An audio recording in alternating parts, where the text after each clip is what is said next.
ایک دفعہ کا ذکر ہے، کہیں ایک غریب آدمی رہا کرتا تھا۔ اس کے ہاں بیٹا پیدا ہوا جس کے ماتھے پر ستارے کا نشان تھا۔ سبھی لوگ اس نشان کو دیکھ کر کہنے لگے کہ یہ بچہ بہت خوش قسمت ثابت ہوگا اور بڑا ہو کر بہت امیر ہوگا، ضرور کسی خوبصورت شہزادی سے شادی کرے گا۔ اس ملک کے بادشاہ کی ایک بیٹی تھی جو نہ صرف بہت خوبصورت تھی بلکہ خوب سیرت بھی تھی۔ وہ جب بڑی ہوئی تو بادشاہ نے ایک روز پوری ریاست میں منادی کروا دی کہ جو نوجوان دور اندھیرے غار میں رہنے والے جن کے سر سے 3 بال توڑ کر لائے گا، ایسے بہادر نوجوان سے وہ اپنی بیٹی کی شادی کر دے گا۔ دور دور کے نواب اور شہزادے قسمت آزمائی کے لیے آئے لیکن کامیاب نہ ہو سکے۔ تب تک غریب آدمی کا بیٹا بھی جوان ہو چکا تھا۔ ایک دن وہ راستے سے گزر رہا تھا تو اسے شاہی بگھی ملی جس میں شہزادی بیٹھی ہوئی تھی۔ لڑکے نے شہزادی کو جو ہی دیکھا، اس نے دل میں فوراً فیصلہ کر لیا کہ وہ شہزادی سے ہی شادی کرے گا۔ اس نے بھی منادی سنی تھی، لہٰذا وہ بھی قسمت آزمائی کے لیے شاہی محل کی طرف روانہ ہو گیا۔ بادشاہ نے غریب لڑکے کو دیکھا تو پریشان ہو گیا کہ کہیں وہ کامیاب نہ ہو جائے۔ وہ اسے مہم پر جانے سے روک تو نہ سکا، لیکن دل میں اس کی خواہش تھی کہ وہ کامیاب نہ ہو سکے۔ ادھر غریب لڑکا اندھیرے غار کی طرف روانہ ہو گیا۔ رستے میں پڑنے والے شہر کے جب وہ نزدیک پہنچا تو شہر کے ارد گرد قلعے کی فصیل پر سے محافظوں نے اسے روکا اور اس سے پوچھنے لگے کہ وہ شکل سے بہت سمجھدار لگتا ہے، بتائے کہ شہر کے درمیان میں لگا ہوا فوارہ سوکھ گیا ہے اور اس میں سے پانی اچھل نہیں رہا۔ اگر وہ اس سوال کا جواب دے دے گا تو وہ اسے بہت سارا سونا انعام میں دیں گے۔ لڑکے نے محافظوں سے وعدہ کیا کہ وہ اس سوال کا جواب سفر کی واپسی پر دے گا۔ وہ وہاں سے روانہ ہوا اور اگلے شہر پہنچا۔ وہاں کے محافظوں نے بھی اس سے ایک سوال پوچھا، بھائی ہمیں بتاؤ، ہمارے شہر میں ایک درخت ہے جس پر سونے کے سیب اگتے تھے، جبکہ اب ایک پتا بھی نہیں اگتا۔ اگر تم نے ہمیں اس سوال کا جواب دے دیا تو ہم تمہیں بہت سی چاندی دیں گے۔ لڑکے نے سوال کا جواب دینے کے لیے سفر سے واپسی کا وقت مانگ لیا اور سفر پر آگے کی جانب روانہ ہو گیا۔ چلتے چلتے وہ ایک بہت بڑی جھیل کے کنارے پہنچا۔ آگے کے سفر کے لیے جھیل کو عبور کرنا ضروری تھا۔ ایک کشتی والے نے اسے جھیل کے پار لگانے کی حامی بھری، لیکن ساتھ ہی اس نے بھی لڑکے سے ایک سوال کا جواب پوچھ لیا۔ وہ پوچھنے لگا، بھیا مجھے بتاؤ، میں کب تک اس کشتی پر لوگوں کو جھیل کے پار لے کر جاتا رہوں گا؟ آخر مجھے کب آزادی ملے گی؟ اگر تم مجھے اس سوال کا جواب بتاؤ گے تو میں تمہیں بہت سا انعام دوں گا۔ لڑکے نے اسے بھی کہا کہ وہ واپسی پر بتائے گا۔ جب اس نے جھیل عبور کر لی تو تھوڑا فاصلہ طے کرنے کے بعد وہ اندھیرے غار میں پہنچ گیا۔ وہ اندھیرا غار بہت بھیانک لگ رہا تھا، لیکن بہادر لڑکے نے ہمت نہیں ہاری اور غار کی طرف بڑھا۔ اندھیرے غار کے منہ پر اسے ایک بڑھیا ملی جو ایک کرسی پر بیٹھی آگے پیچھے جھول رہی تھی۔ اس نے پوچھا، لڑکے تمہیں کس کی تلاش ہے؟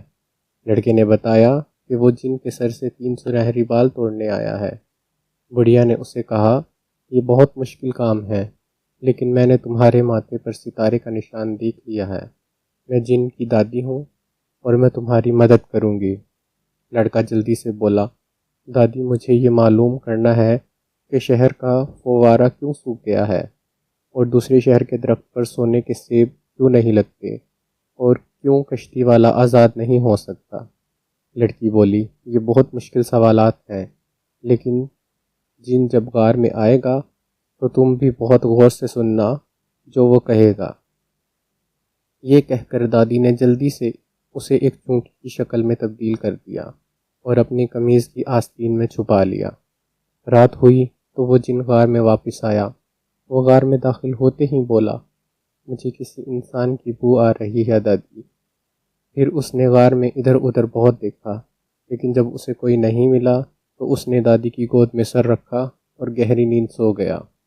دادی نے انتظار کیا، آخر جن خراٹے لینے لگا تو اس نے جن کے سر سے ایک سنہری بال زور سے کھینچا اور توڑ لیا۔ فوراً جن جاگا اور تکلیف سے چیخ کر بولا، اوہ ہو دادی، آپ یہ کیا کر رہی ہیں؟ دادی بولی، مجھے افسوس ہے بیٹا، لیکن میں نے ایک خواب دیکھا ہے کہ دور شہر میں ایک فوارہ سوکھ گیا ہے۔ اس کی کیا وجہ ہے؟ آدھے سوئے آدھے جاگے جن نے کہا، بہت آسان جواب ہے، فوارے کے پتھر کے نیچے ایک بڑا مینڈک بیٹھا ہے، اس کو مار دو تو پانی فوراً فوارے میں آ جائے گا۔ یہ کہہ کر جن گہری نیند سو گیا۔ تبھی دادی نے اس کے سر سے دوسرا سنہری بال اکھاڑ لیا۔ جن دوبارہ چیختے ہوئے اٹھا تو دادی نے اسے پچکارتے ہوئے کہا، بیٹا مجھے واقعی بہت افسوس ہے، لیکن کیا کروں، میں نے ایک اور بہت برا خواب دیکھا ہے۔ ایک بہت بڑی ریاست ہے جس میں ایک سیب کا درخت ہے جس پر سونے کے سیب اگتے تھے، لیکن اب درخت پر کوئی پتا بھی نہیں اگتا۔ آخر اس کی وجہ کیا ہے؟ جن اکتا کر بولا، تم مجھے بہت تنگ کر رہی ہو دادی۔ سیب کے درخت کی جڑوں میں ایک بہت بڑا چوہا ان کو چوس رہا ہے۔ اگر چوہے کو مار دیا جائے تو درخت پر دوبارہ سونے کے سیب اگنے لگیں گے۔ یہ بتا کر وہ پھر گہری نیند میں سو گیا۔ دادی نے انتظار کیا اور جب وہ دوبارہ خراٹے لینے لگا تو تیزی سے اس نے جن کے سر سے تیسرا سنہری بال بھی توڑ لیا۔ اس دفعہ تو جن غصے سے چھلانگ لگا کر اٹھا، لیکن دادی معافی مانگنے لگی۔ وہ بولی، بس آخری دفعہ معافی، مجھے بہت عجیب و غریب خواب آیا ہے۔ جھیل پر ایک کشتی والا ہے جو کشتی پر سواریوں کو پار لگاتا ہے۔ آخر اسے اس نوکری سے کب آزادی ملے گی؟ جن نے غصے سے دادی کو جواب دیا، کشتی والے کو چاہیے کہ سواری جب کشتی پر بیٹھے تو اس کے ہاتھوں میں چپو پکڑا کر خود بھاگ جائے، تب یہ فرض سواری کو نبھانا پڑے گا۔ یہ کہہ کر جن گہری نیند سو گیا۔ اگلے دن صبح سویرے جن غار سے چلا گیا۔ دادی نے چونٹی کو پھر سے لڑکا بنایا اور 3 سنہری بال اس کے حوالے کیے اور اسے جلدی سے وہاں سے جانے کے لیے کہا۔ لڑکے نے دادی کا شکریہ ادا کیا اور وہاں سے روانہ ہو گیا۔ وہ جلد ہی کشتی والے کے پاس پہنچا تو اس نے لڑکے کو جھیل کے پار اتار دیا۔ لڑکے نے کشتی والے کو بتایا، جو سواری کشتی میں بیٹھے اپنے چپو اس کے حوالے کر کے بھاگ جانا۔ کشتی والے نے اس کا شکریہ ادا کیا اور لڑکا وہاں سے روانہ ہو گیا۔ پھر وہ درخت والی ریاست میں پہنچا تو اس نے محافظوں کو بتایا، چوہے کو مار دو جو درخت کی جڑوں کو چوس رہا ہے، اور سونے کے سیب دوبارہ سے اگنے لگیں گے۔ محافظوں نے اس کا شکریہ ادا کیا اور اسے بہت سی چاندی انعام میں دی۔ پھر وہ لڑکا چلتا ہوا اس شہر میں پہنچا جہاں فوارہ سوکھ گیا تھا۔ اس نے وہاں کے محافظوں کو بتایا، پتھر کے نیچے بیٹھے ہوئے بڑے مینڈک کو مارو تو فوارے سے پانی دوبارہ رواں ہو جائے گا۔ محافظوں نے اس کا شکریہ ادا کیا اور پھر انعام میں بہت سا سونا دے کر اسے روانہ کیا۔ لڑکا سفر کرتے ہوئے بادشاہ کے محل میں پہنچا اور ایک مخملی تھیلی میں جن کے 3 سنہری بال رکھ کر بادشاہ کو پیش کیے۔ بادشاہ کو بہت افسوس ہوا کہ آخر وہ لڑکا یہ مہم سر کرنے میں کامیاب کیوں ہو گیا۔ وہ بولا، تم نے واقعی شرط پوری کر دی، لیکن تم اتنے غریب ہو، میں شہزادی کی شادی تم سے نہیں کر سکتا۔ لڑکے کو بادشاہ کی بات سن کر بہت غصہ آیا۔ اس نے بادشاہ کو وہی سونا اور چاندی دکھایا جو اس نے سفر کے دوران میں کمایا تھا۔ وہ بولا، میں اتنا غریب بھی نہیں ہوں جتنا آپ مجھے سمجھتے ہیں۔ اور پھر بادشاہ سلامت نے وعدہ بھی تو کیا تھا۔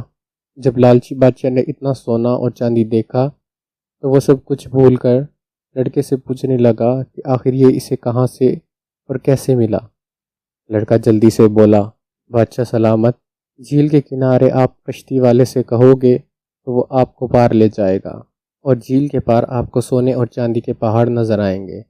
بادشاہ سے مزید انتظار نہ ہوا اور وہ تیزی سے جھیل کے کنارے پہنچا اور کشتی والے کو یہ کہہ کر جلدی سے کشتی میں بیٹھ گیا۔ کشتی والا موقع کی تلاش میں تھا۔ اس نے جلدی سے بادشاہ کو چپو پکڑائے اور خود وہاں سے بھاگ گیا۔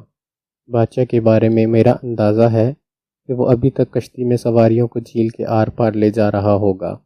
البتہ شہزادی نے اپنی اچھی فطرت کے عین مطابق لڑکے سے شادی کر لی اور وہ ہنسی خوشی زندگی بسر کرنے لگے۔